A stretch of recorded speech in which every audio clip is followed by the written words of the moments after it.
देखो समाज में जो लुकायित प्रतिभा रोचे लोक मान भितर आपण मैंने जर्नालीस्ट सब ये समाज लुकायित प्रतिभा को जमी लोकलोचन आनुंट सेमती नंद सार जे कि 102 वर्ष से लुकायित प्रतिभा जोटा कि चाटशाली माध्यम दीर्घ 4टा जेनेरेशन को दीर्घ 70 वर्षर ऊर्ध धरिकी से पिला को जो गरीब असहाय निष्पेच जो छात्र छात्री अच्छा से जो निज चाटशाली माध्यम फ्री एजुकेशन देते तो सहीटा आम नजर को आसला एवं ता उपरे आमे जतबेले गवेषणा कलु एवं विभिन्न न्यूज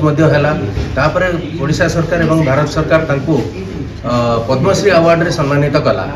एवं यही पद्मश्री अवार्ड केवल से शिक्षादान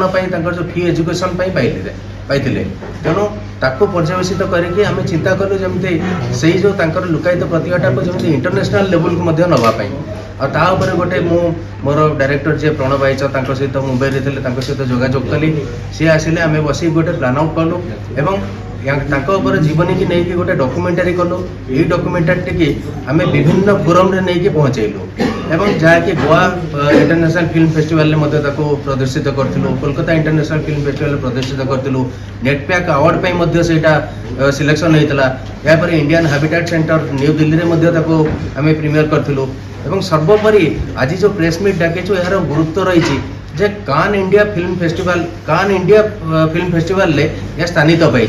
एवं सेठी मध्ये या प्रीमियर होईची जोटा के प्रत्येक डायरेक्टर प्रोड्यूसर गोटे स्वप्न थाए जे कान इंटरनेशनल फिल्म फेस्टिवल को जीवाई एवं आमे प्रथम ओडिया पिक्चर भाव में यही फिल्म टी नहीं कान इंडिया कान इंटरनेशनल फिल्म फेस्टिवल आम स्थानित करूँ एवं यह सफलतार मध्य सेठी प्रीमियर होईची जहाँकि यहाँ गोटे आम प्रत्येक ओडिया फिल्म इंडस्ट्री प्रत्येक ओडिया ओडिशा एटा बहुत बड़ गर्व और गौरवर विषय। थैंक यू पद्मश्री अवार्ड पाइबा पूर्व ही फिल्म आरंभ कर देथिलु आ एटा गोटे बहुत बड़ कोइंसिडेंस थिला कि नंद सर अवार्ड दिथिले तांकर काम को नहीं कि अभय सर आउ किछि तांकर साथी माने चाहूते कि नंद सर ए किछि गोटे तांको पुरस्कृत करा जाऊ आगु आसो सर तांकर उद्यम से करथिला आ से उद्यम रे से फिल्म भी आरंभ करथिले आ तापरे एटा प्रथम थर पे गण तो सुनिली एटा गोटे आश्चर्य हम पई कारण तापरे होछि नंद सारंकर चाटशाली एटा को नहीं कि गोटे स्वप्न देखिथिलु आमे मुझे तले जाइथिली आपण माने जानि के खुशी हेबे जे मु जने सांबादिक आपण मान भलिया जासपुर ओटीवी रो दीर्घ 22 वर्ष 23 वर्ष धरि काम करथिली जेतले नंद सारंक पई मु से स्टोरी करिया पे प्रथमे कली से कंतिरा ग्राम को गोटे ढेंकानाल और जासपुर रो बॉर्डर रे गोटे अपरंते गाँ गोटे सेठी के बेसिस गाड़ी फाड़ी जाए नहीं सेठी पहुंच के चाटशाली परंपरा जोटा आज विलोप हो जाइए से इंडिया रे टोटल 3टी चाटशाली थिला वेस्ट बेंगल रे गोटे जाजपुर जिला सुकिंदा कंतिराग्राम रे गोटे एवं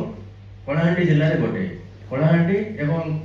कलकत्ता ए दुईटा विलोप हो जाइए सुकिंदा चाटशाली जोटा कि नंद सारंग पर बर्तमान से माटी में मिसी जाइए किंतु नंद सार दीर्घ 104 वर्ष 102 वर्ष जो आम से स्टोरी करूँ आमर दीर्घ वर्ष धरी 104 वर्ष से देह त्याग कले कोविड रे गले ता भितर आम पाखापाखि 90% आम शूट करूँ